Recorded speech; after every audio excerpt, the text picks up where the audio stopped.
From my yard and my street, all the water runs to the Chesapeake. From central New York to Virginia Beach, all the rivers roll to the Chesapeake. The Chesapeake, the Chesapeake. Hey, hey, it happened today, it happened today on the Chesapeake Bay. Hey, hey, it happened today, it happened today on the Chesapeake Bay. From my yard to the street, to the sewer, to the creek, to the river, consider what water seeks. It flows to where the land is low, commanded by gravity to the bay. It flows from the mountains, melting snow and rain from the farms, and a city storm drains from your actions. And the life you've led, you're living and given to the Chesapeake watershed. Hey, hey, it happened today, it happened today on the Chesapeake Bay. Hey, hey, it happened today, it happened today on the Chesapeake Bay. From my yard and my streets, all the water runs to the Chesapeake. From central New York to Virginia Beach, all the rivers roll to the Chesapeake. The Chesapeake, the Chesapeake. Hey, hey, it happened today, it happened today for the Chesapeake Bay. Hey, hey, it happened today, it happened today for the Chesapeake Bay. Hey, hey, it happened today, it happened today for the Chesapeake Bay. Hey, hey, it happened today, it happened today for the Chesapeake Bay. The Chesapeake Bay, the Chesapeake Bay, the Chesapeake Bay.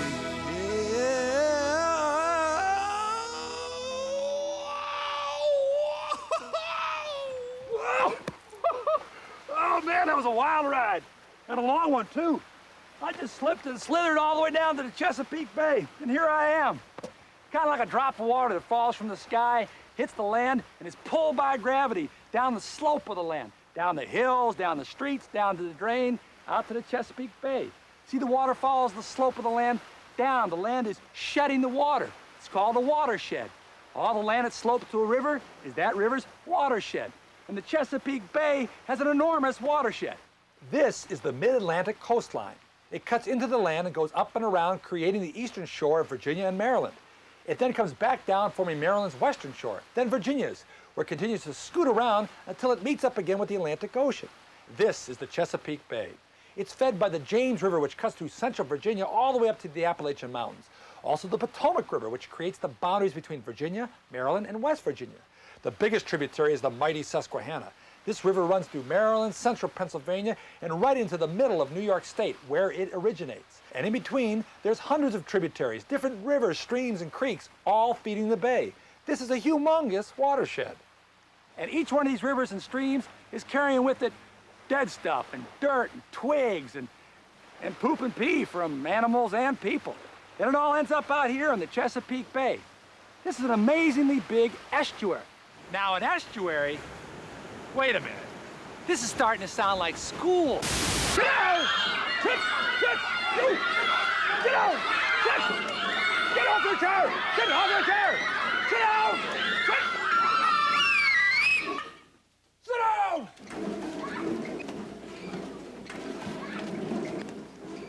All right. I may be a substitute teacher, but I'm one cool cucumber. Now. Today's brand new, exciting, thrilling vocabulary word is estuary. Can you little angels say estuary?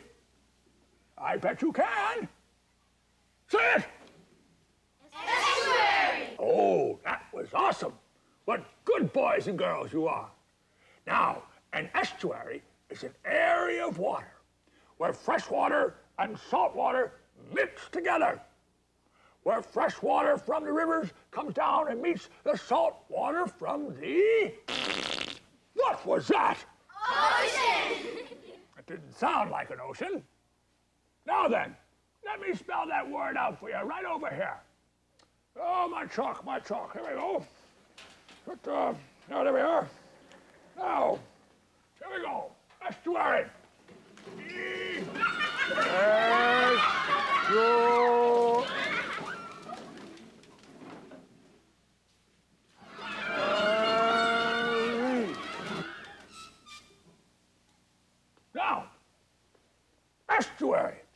Chesapeake Bay is an estuary. Why, it's mostly fresh water where the rivers empty into it, and mostly salt water down where it meets the ocean. In between, it's like a big soup of salt and fresh water all mixed up together, churning and sloshing like chowder in a pot. And there's a name for that kind of water. It's called brackish water. Brackish water is fresh water and salt water mixing together. You got that? Brackish water. Brackish water. It's part fresh and part salt water. Got it. What's chowder? Soup, my boys, soup. But I haven't told you all the ingredients yet.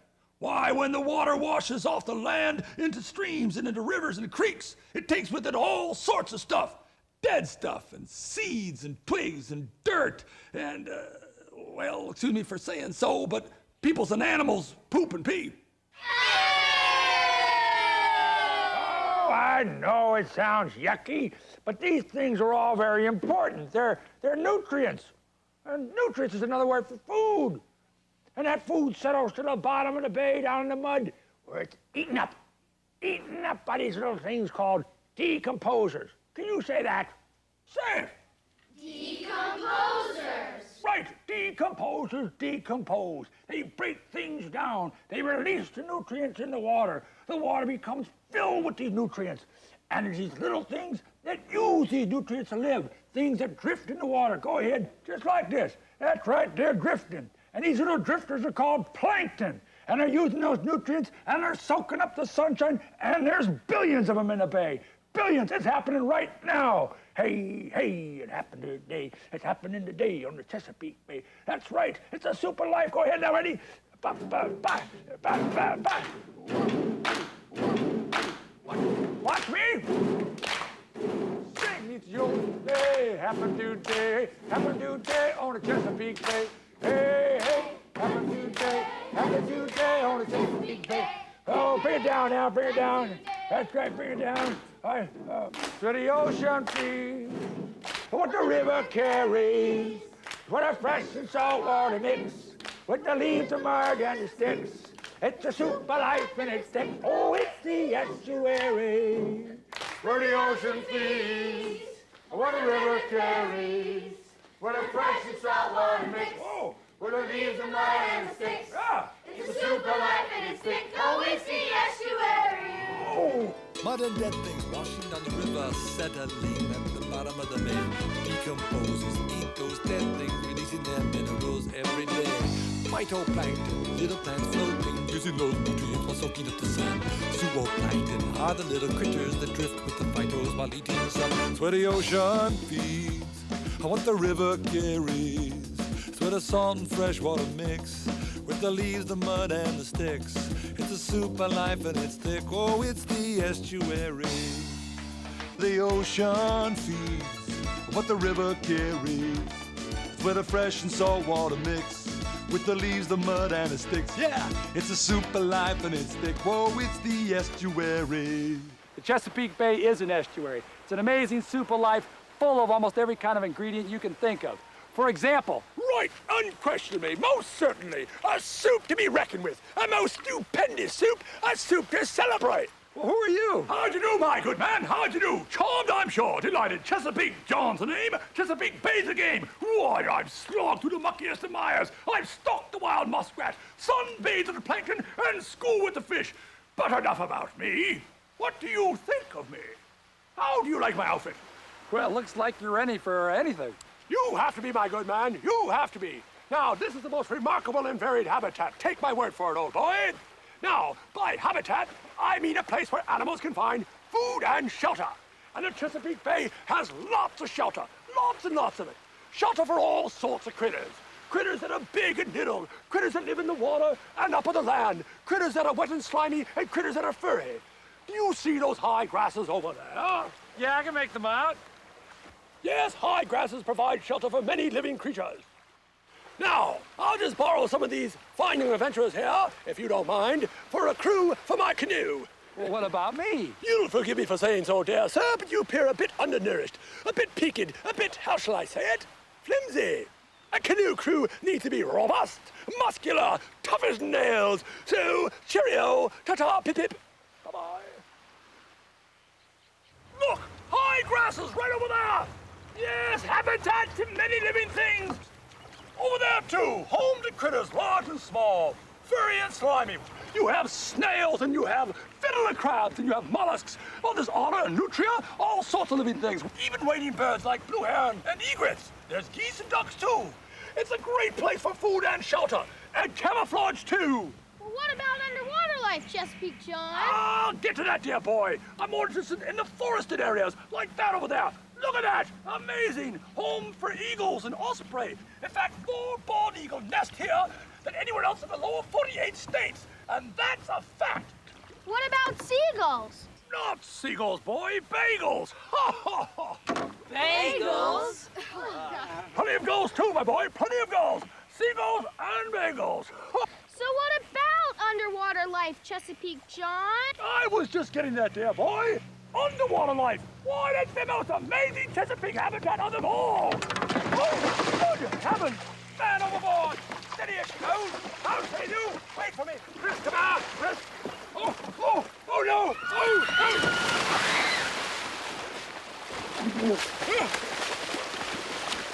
Help me.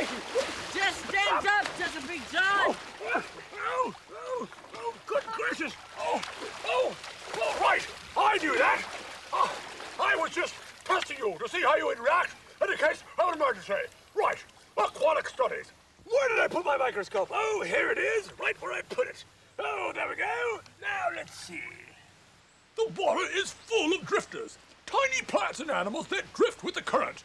They're called plankton. They're one of the most abundant forms of life in the bay.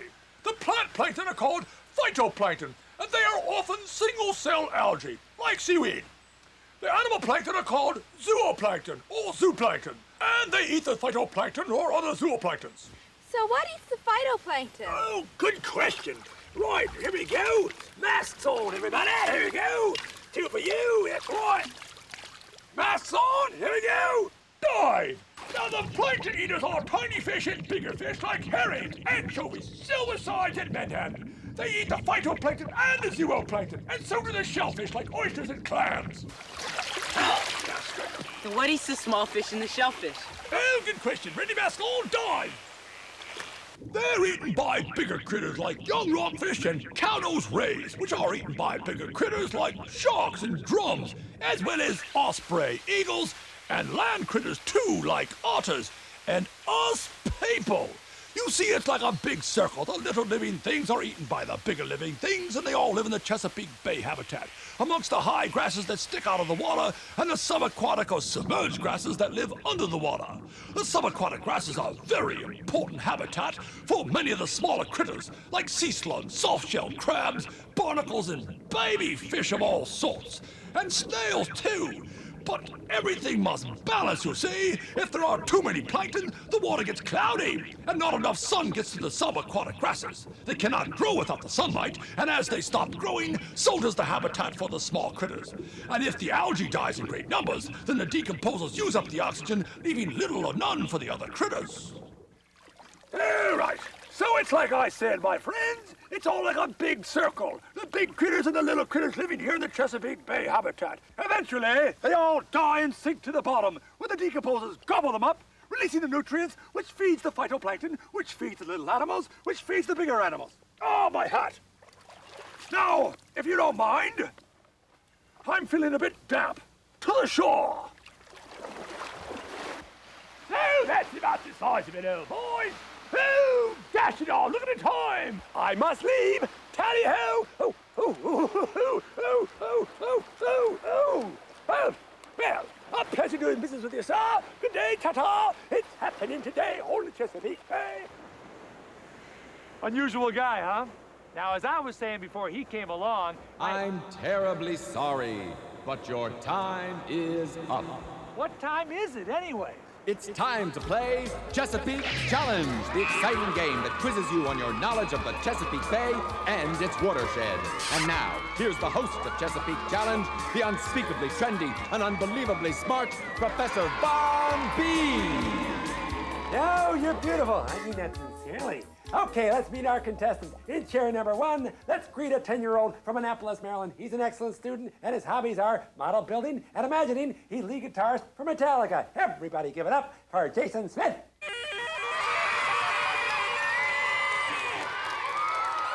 In chair number 2 is a 5th grader from Harrisburg, Pennsylvania. She's a second-year piano student, and her dentist just told her she won't need braces. Put those hands together for Allison Kent. Right. Last but not least, in chair number 3 is that fearless Chesapeake Bay know-it-all, the one, the only Chesapeake John in person. Let's hear it out there. Okay, you're all familiar with how we play our game. I'll pose a question about the Chesapeake Bay and its watershed. You all have buzzers. The first one of you to hit the buzzer gets the first shot at the answer. Get it right, and you score 10 points. Get it wrong, and what happens, audience? That's right. We call it aquatic studies. Yes, aquatic studies. I push the appropriate button and kerspoosh, straight to the rinse cycle. Wet and wild, soaked to the bone. Hang me up to dry, baby. And remember, you guys out there in TV land can play along too. Okay, let's go with round number 1. Our first question, all the land that slopes down to a river or creek or bay is called the... Jason. Watershed. That's absolutely correct, Jason. 10 points for the kid from Annapolis. Anybody out there get it wrong in TV land? Pardon me, sir, but I do believe I pressed my button too. Not fast enough, John. You gotta be quicker on the draw. Go for it. Jam that button. Next question, true or false? The Chesapeake Bay watershed stretches all the way to Ohio. Allison, go for it. False. That's absolutely correct, though. The Chesapeake Bay watershed stretches north to Pennsylvania and New York State and west across most of Maryland and Virginia, but not into Ohio. Pardon me, old boy. I'm sure my buzzer's not working properly. I pressed my button before Allison did. Impossible, Chesapeake. Concentrate. Get a grip. Go for it, baby. Next question. Careful now. True or false? An estuary is an area where a creek or river empties into a larger body of water. Jason. True. Uh-oh. Wrong, oh, good buddy. Time to head back to aquatic studies. The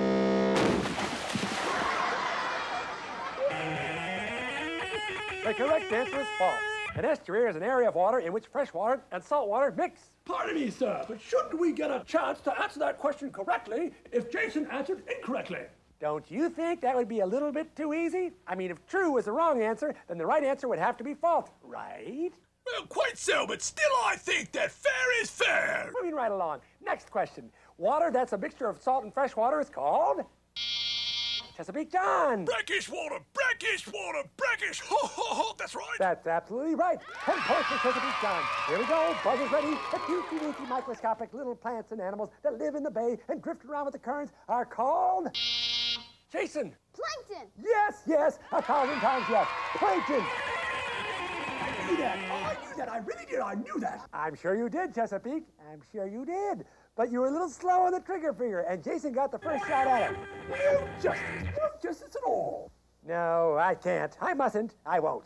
Next question. A special bonus point round. As you contestants call out the answers to my questions, you'll get 5 points for each correct response. You can answer as many times as you like. Ready? Here's the question. Name any animal that lives in the Chesapeake Bay habitat. Egret. Muskrat. Otters. Eagles. Snails. Clams and oysters. Barnacles. Blue herons. Ospreys. Eels and rockfish. Bluefish. Sharks. Seagulls. Bagels. Oh, no. Oh, bad luck, old boy.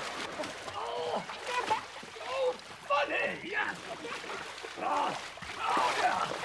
Bagels are typically found in jellies, not the Chesapeake Bay habitat.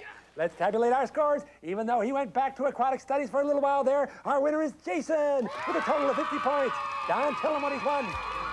Jason, you are the proud owner of this delicious and beautiful hoagie from Mr. Hulky. And you'll also receive this fabulous fresh pile of Chesapeake Bay subaquatic vegetation. Congratulations! Thank you, Don. Our runners-up will receive official home versions of Chesapeake Challenge. Until next time, this is Professor Von B saying goodbye and keep your head above water. We now return you to our regularly scheduled program. Now, as I was saying... I'm sorry, but you're out of time again. Well, I guess I'm out of time again. That's right. All right, well, I'll catch you later. Help me out with this. Come on, ready? Hey, it happened today. happened today on the Chesapeake Bay. Hey, hey, it happened today, hey, happened today on the Chesapeake Bay. Hey, hey, it happened today, hey, happened today on the Chesapeake Bay. Hey, hey, it happened today, hey, it happened today on the Chesapeake Bay.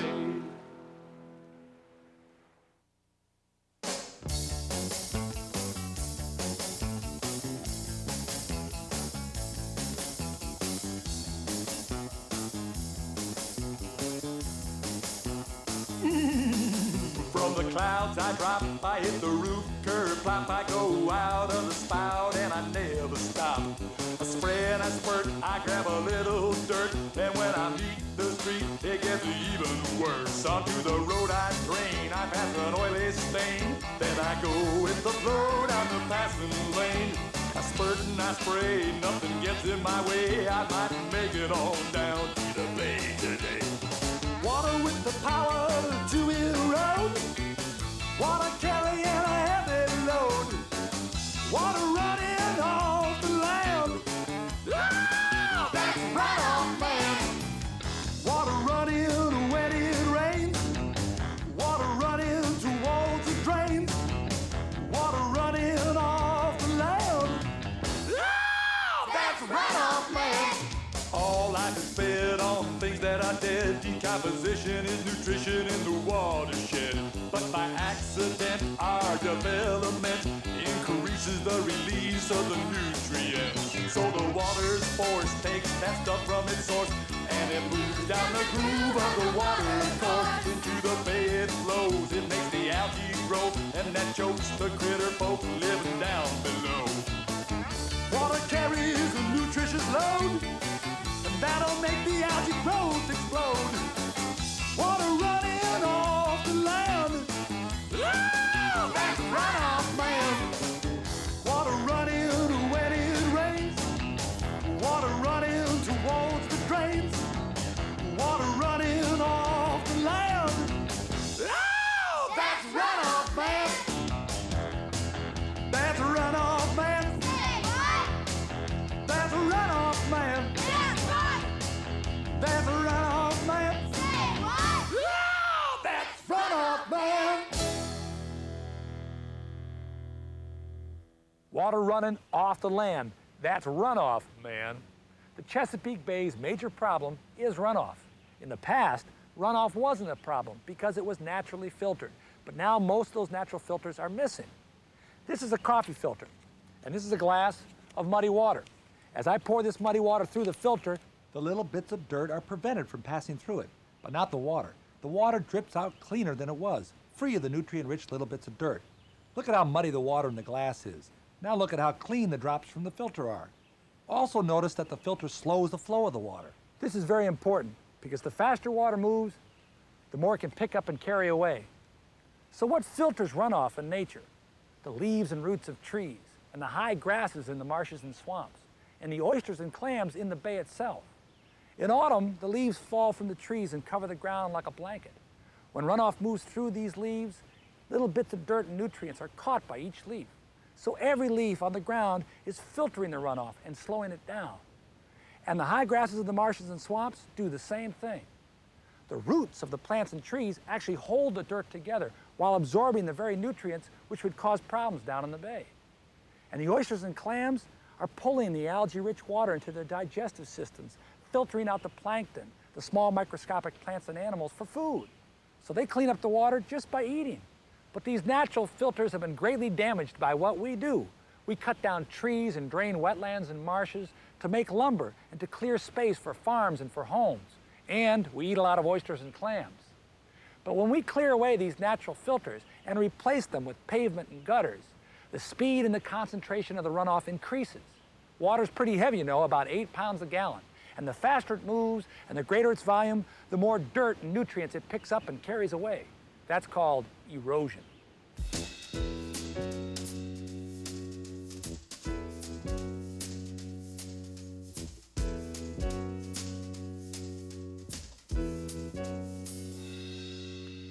Water on the move, cutting its groove through sand and rock and clay. 8 pounds a gallon, it's a moving challenge, it'll carry that dirt away.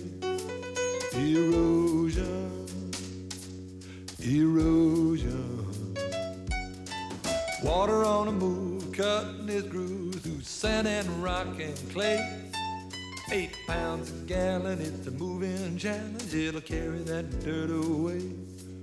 Erosion, erosion, erosion, erosion, erosion, erosion. You can look at your own watershed, and you can check for erosion too. You just walk out your front door and you look at the downspouts coming off your roof. They take the water down the slope of the land. You walk down the slope of the land, you follow the water. It's going to take the water to a rain ditch or a storm sewer or a drain. And one of those 3 things is going to take the water out to the rivers or the creeks. That's your watershed. It's easy to find. And when you're out discovering your own watershed, you can check for erosion. If you find erosion, you can help stop it. It's time for the adventures of the regular guy. And here he is now with his devoted children, Jimmy and Jane. Hey, Guy, I see you got a brand new Grand Canyon growing right here in your front yard. I hope this doesn't mean I'm going to be living next door to a major tourist attraction. I mean, who needs the traffic, right? Oh, good grief, that gully's getting my goat. Don't worry, Dad. Jimmy and I will plant a tree. That will prevent erosion.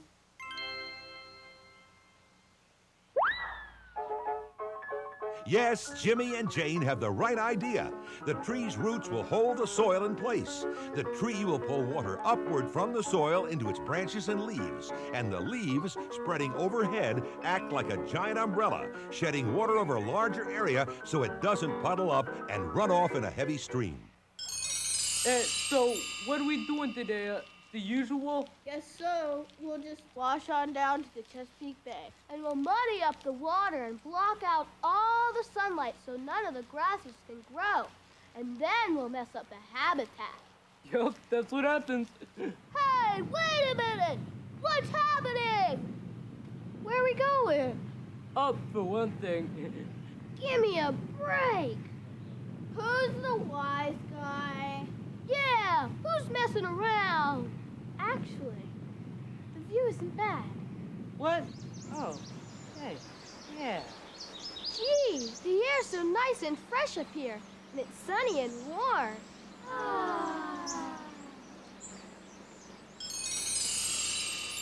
Yes, thanks to Jimmy and Jane's resourcefulness, the nutrient knuckleheads have been absorbed by the tree. No longer will they run off the regular guy's front lawn and end up in the Chesapeake, muddying the waters, blocking out the sunlight, and making the algae grow like crazy. The subaquatic grasses will grow better. The habitat will be preserved. Hey, Guy, correct me if I'm wrong, but I always thought grass was supposed to be green. That is the color it is, isn't it? I mean, green like my lawn, not brown like yours. We interrupt this program to bring you a special news bulletin. Reporting now from a cornfield somewhere in Pennsylvania is Big Jim Story.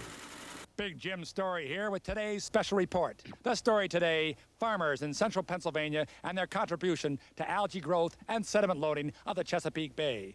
Do these farmers know what they're doing? I don't think so. Today we'll interview your average Pennsylvania farmer and discover how little he really knows about his own farm's effect on the Chesapeake Bay. Good day, sir. Big Jim Story here. Are you aware of the fact that when the rain falls from the sky, it carries your soil and nutrients out to the Chesapeake Bay? Well, that would be true if we didn't practice conservation management, but we do, so it's not. Right, conservation management. What would that be, sir? That's contour strips, that's chisel plowing, that's terraces, all the best management practices. Well, contour strips, what does this stuff do? It slows down the runoff, stops the erosion, and therefore keeps the sediment out of the stream and therefore out of your bay. Well, right. What about the nutrients that run off this land? Nutrients? Which ones do you mean? Nutrients are nutrients. No, nutrients are all of the elements that a plant needs to grow, but nitrogen and phosphorus seem to be the two that are the problem in the bay. Well, I knew that. Well, it's this nitrogen. How do you control this nitrogen that comes from your land here? We control nitrogen by regulating how much we apply. We only apply what the crop needs. Each plant has a different need. We apply that. We even do tissue tests to see how much is needed, and that's what we apply. Well, what about the phosphorus? Well, we already talked about that. When you control the erosion, you don't let the phosphorus leave, and therefore we've got both of them stopped. Well, if you're doing all this, what about my story? Well, who cares about your story? If we've saved the nutrients and we've stopped the erosion, we've saved money at this end and saved your bay at that end. Right. I guess that's it from Central Pennsylvania. This is Big Jim's story, signing off from Peaceful Valley Farm. Cut! Who got this guy? He knows more than I do. He makes me look bad. I'm not going to stand for this sort of stuff. I'm a star. I ought to know better than this. This has been a special report. George Wolf is representative of a growing number of farmers who cut down on runoff and save themselves money by using conservation farming techniques. Well, I hate to admit it, but this lawn does look kind of raggedy. Ooh, time to fertilize. That'll show that brainless neighbor of mine. Oh boy, showtime! Come and get it! Soup, son! I love this guy. He dumps it on really heavy. Yeah, I put on about 5 pounds overnight last year. I was so full of extra nutrients, I could have choked half of the Chesapeake. Me too. Man, you take all that extra food out of the algae in the bay, and baby, that water turns green. It's a growth riot. And then all the algae dies so fast. Yeah, the algae clouds everything up. The plants get no sun. The grass dies. The decomposers take all of the oxygen, and the fish die. Daddy, you don't need all this fertilizer. We've read the directions very carefully, and by our calculations, our 2,500 square foot lawn only needs half the contents of this bag. But I want my lawn to be as green as it can be. Over-fertilization isn't the answer, Daddy. Too much fertilizer just runs from the lawn when it rains. The rain carries the fertilizer down the drains to the Chesapeake Bay.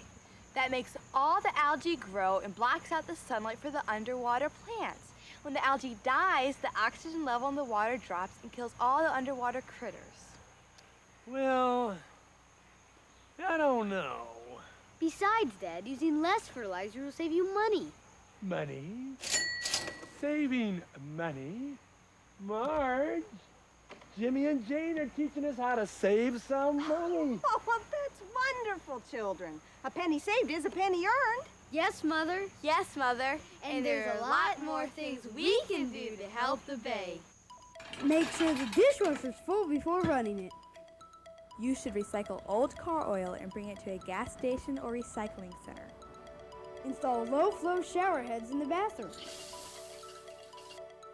Turn off the lights when you're not using them. Be sure to use biodegradable detergents. And don't forget, we can use alternative forms of transportation, so our cars' pollutants don't make their way into the watershed.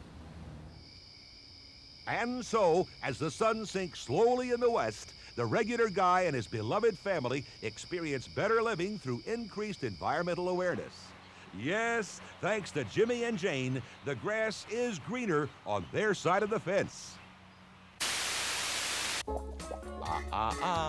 Don't touch that dial, because it's time to play Chesapeake Challenge. And now, once again, let's put those hands together for our host who's the toast of everything that's the most, Professor Von B.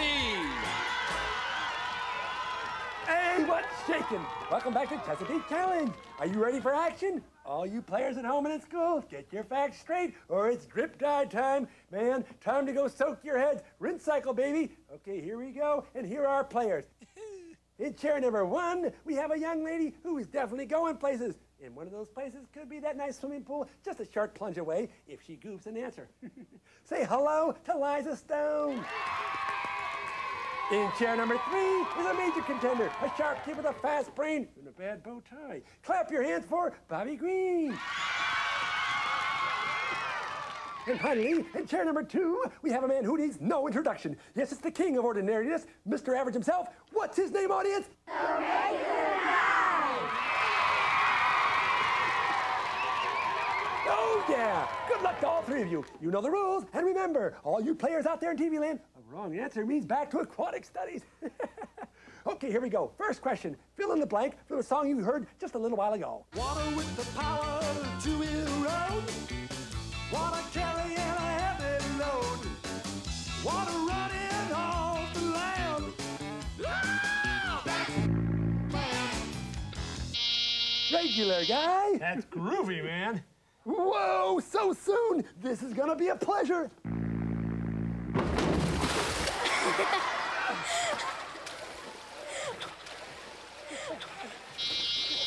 Liza. That's runoff, man? Yes, yes. 10 points for Millstone. Question number 2. Which of the following is a good water filter? Algae, plankton, or shellfish? The regular guy again. What's your answer? Algae. Algae. Ooh, I'm terribly sorry. Wrong, oh good buddy. See ya.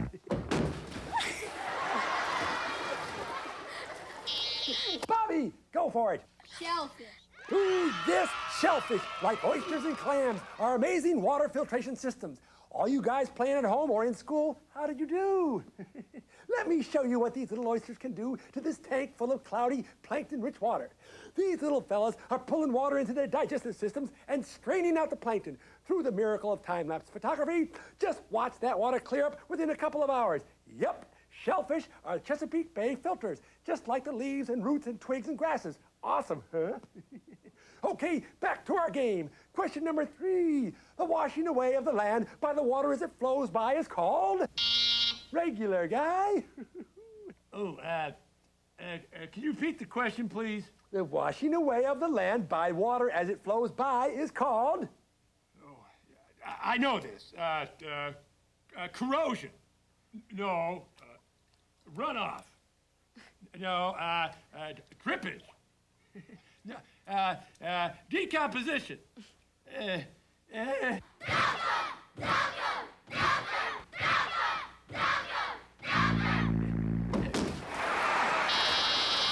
Liza, what's the correct answer? Erosion? You are correct again. Erosion is the washing away of the land by the water as it flows by. Next question. Name the ways in which a tree can help prevent erosion. 10 points for each correct response. Bobby! Its roots hold the soil together. That's good for 10 big ones. Liza! The tree pulls the water up into its leaves so it doesn't run off the land. Yes, yes, 1,000 times yes. 10 points. I don't believe it. This guy has guts. Take a shot at it, regular. Well, you see, the leaves of the trees spread out overhead like an umbrella. So when the rain falls from the sky, the water's spread all around so it doesn't puddle up as much and it doesn't run off as much. Well, who would have believed it? That's absolutely right. 10 points for the regular guy. And that process is called fertilization.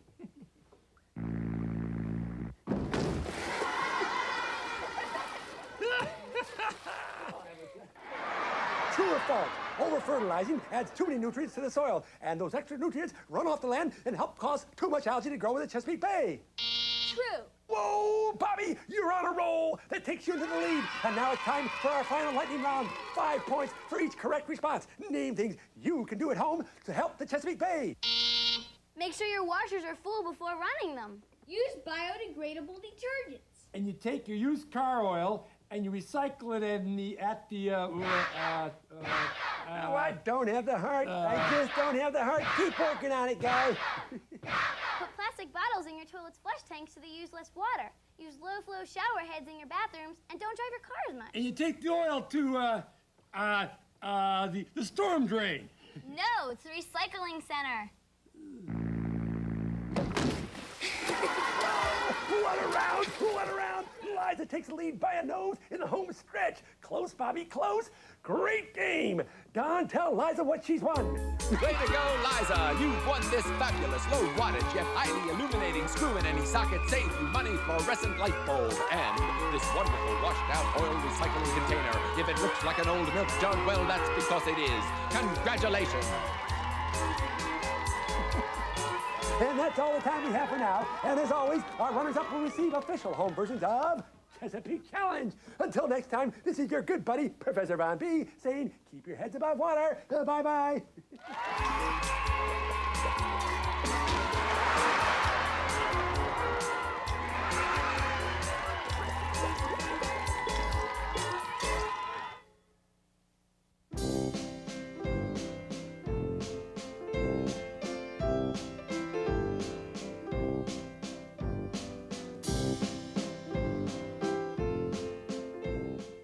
Why, hi, y'all. Let me ask you something. You ever hear of a crab jubilee? You haven't? Well, let me tell you about it, because we had one right here on this Chesapeake Bay shore, not just, but 2 days ago. You see, crab jubilee, why, it's the most amazing thing. It's almost magical. Crabs by the thousands come running out of the water up onto the beach as if they were almost asking to be cooked up and eaten. It's true. Oh, my name isn't Anoxia May. We had thousands of them here. Why, look, there's one now. Crab jubilee? Oh, no, thank you, Mr. Crab. I couldn't eat another bite. Crab jubilee, crab jubilee. They look so happy, so fancy and free, so graceful, so tasteful, so glad to be part of a wonderful crab jubilee. Now the crabs come a-dancing out onto the land. They merrily waltz right into your pan. It's a joyous occasion, something to see. Crabs celebrating the crab jubilee. Crab jubilee, crab jubilee, crab jubilee. Sounds like death and dying to me. The oxygen's used decomposing algae so we can flee or die at your crab jubilee. My buddies, the oysters, cement themselves down. They're not built for moving around. So like all the critters that cannot swim far, when the oxygen drops, they die right where they are. So when crabs leave the water, you know something's wrong? We'd much rather stay down where we belong. So when life underwater cannot be sustained, then we sadly depart as we sing this refrain. Crab jubilee, crab jubilee. Sounds like death and dying to me. The oxygen's used decomposing algae so we can flee or die at your crab jubilee. So you mean to tell me that crab jubilee is bad news, not good news? Oh dear, I do despise bad news. Oh, of course it's bad news. We get out of the water because we can't stand it there anymore. When the wind blows just right, the oxygen-rich water is skimmed off the surface, and the oxygen-poor water wails up from the depths of the bay. But that's not people's fault. The amount of oxygen-poor water is greater than ever before because people have upset the natural balance of nutrients and decomposition in the bay. Too many nutrients are washing into the bay because of you humans. The algae blooms, feeding on those nutrients, and then it dies. And the major decomposer in the bay are microscopic bacteria. They use oxygen to decompose the dead algae. So more dead algae means more decomposition. And that means little or no oxygen's left for us living things. When water reaches this condition, it's called anoxia. Say, what'd you say your name was? Anoxia May. Oh, heavens to Betsy. Is it possible a woman like myself, so full of life, is named after water that cannot support life? Oh, dear, what a state of affairs. What were Mommy and Daddy thinking of? Oh, but do tell me more, Mr. Crab. Water contains dissolved oxygen. Down here we breathe through our gills as we swim. Down in the mud, under the bay, bacteria decompose things every day. Then the oxygen drops. Oh, no. Most of life stops. Oh, no. Anoxia. Oh, no. Where did the oxygen all go? Well, sakes alive, that's just terrible. I hope there's never another crab jubilee again as long as I'm alive. Well, I appreciate the sentiment. I just wish my cousin Stanley and Aunt Martha were still around to hear it. Oh, my. I hope I wasn't the one who... Oh, let's not talk about it, okay? Isn't there anything I can do? Well, as a matter of fact, there is. You can control erosion around your house, use your car less, conserve electricity, and while you're at it, don't waste water. Well, I must say, I'm a changed woman. I will conserve my electricity, I'll drive my car less, and I will control the erosion around my house. And I will take great pains to conserve my water. Well, don't hurt yourself. Yes, indeed. And I do hope the Crab Jubilee days are over and the bay attains its original health and well-being. And Mr. Crab, don't let me catch you out of your shell, 'cause I do love soft-shell crab. Crab Jubilee, Crab Jubilee. It sounds like death and dying to me. It isn't a party, there's no cause for glee. So it's sad to be part of a Crab Jubilee. Oh, I hope there's no more Crab Jubilee.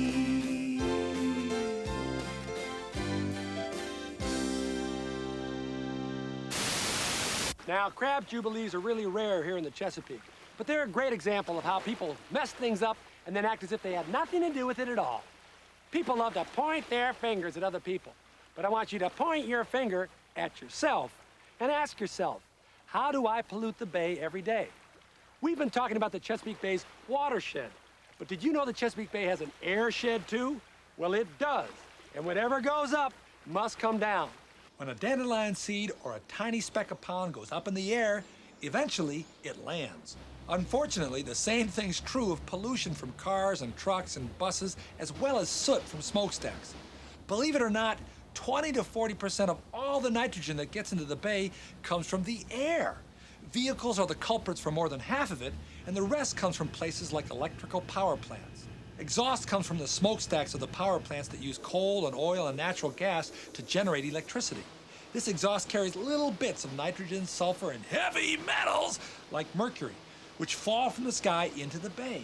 And that adds to the nutrient loading and polluting of the bay. Your car's exhaust is exactly the same thing as you drive down the road. You can help reduce these airborne additions to the bay's problems. Use your car less and your bike more. Conserve on electricity.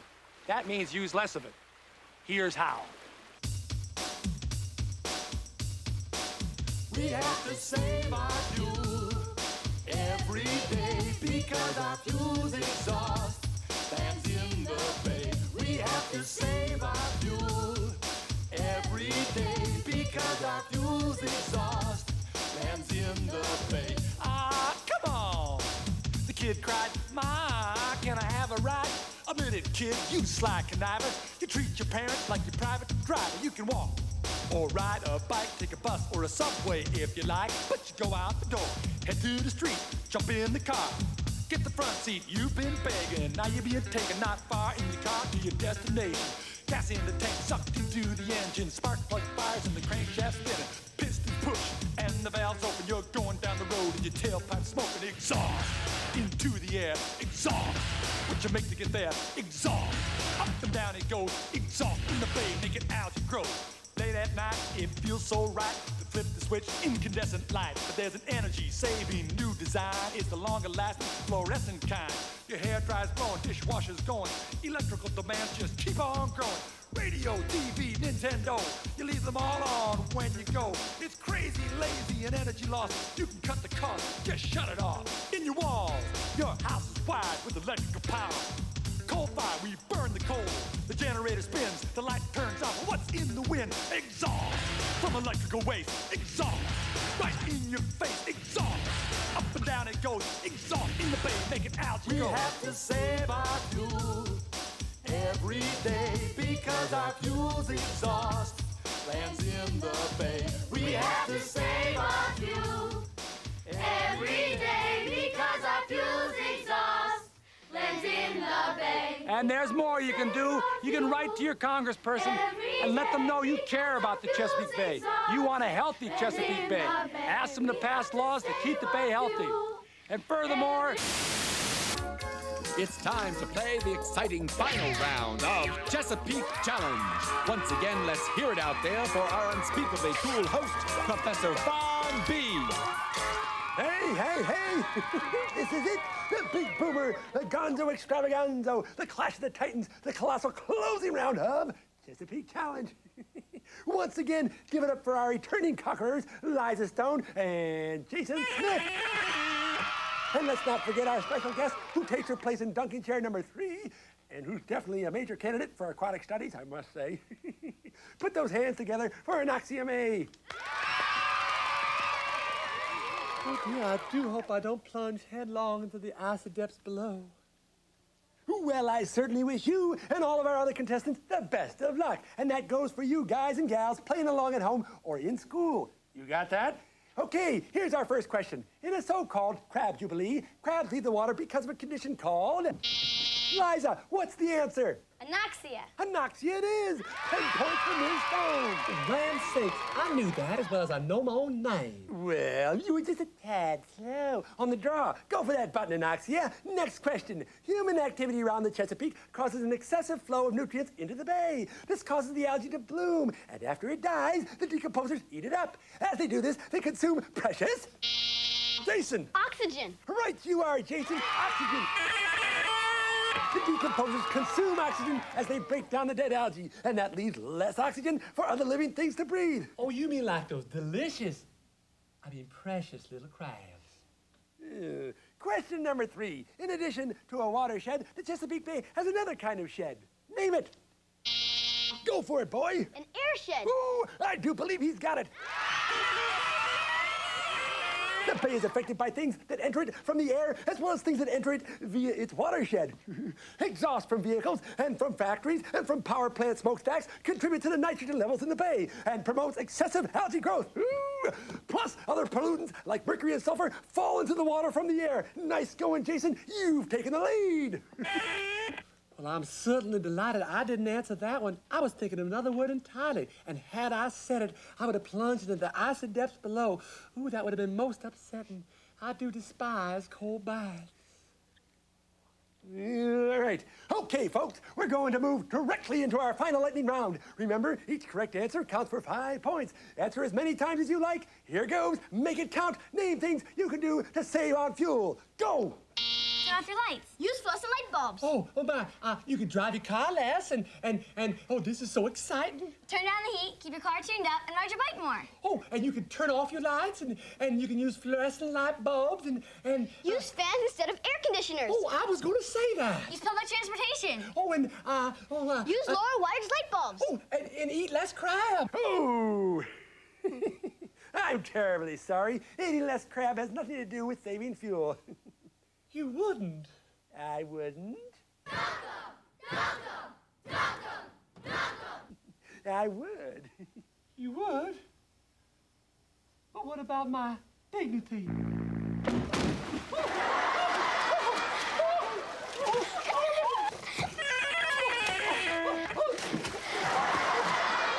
I love when that happens. Okay, let's tally the scores. Anoxia brings up the rear with 5 points. And Jason and Liza are tied with 35 points. It's a two-way split for the championship. Congratulations to both of you. Don, tell them what they've won. Our winners will really enjoy sharing this totally dry rye toast, and they can take turns wearing this unofficial Blue Crab t-shirt as soon as this headless guy gives it back. Well, that about wraps it up. Thank you, Jason. Thank you, Liza. And thank you, Anoxia. And remember, play our game at home till you get it right. From all of us here on Chesapeake Challenge, so long and keep your heads above water.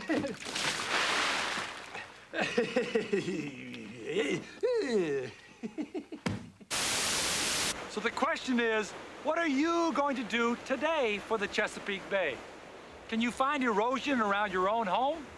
Can you plant something to prevent that erosion from continuing? Can you ask for fewer car rides and use your bike or the bus more often? Can you remember to shut the lights off and use as little electricity as possible? This is the real Chesapeake Challenge, to make a difference in your actions every day, to do something today for the Chesapeake Bay. Remember, if you live in South Central New York or Central Pennsylvania or in Virginia, east of the Appalachian Mountains and north of Norfolk, or in Western Delaware, or in Maryland, or in Washington, D.C., then you live in the Chesapeake Bay's watershed, and your daily actions affect the health of the bay.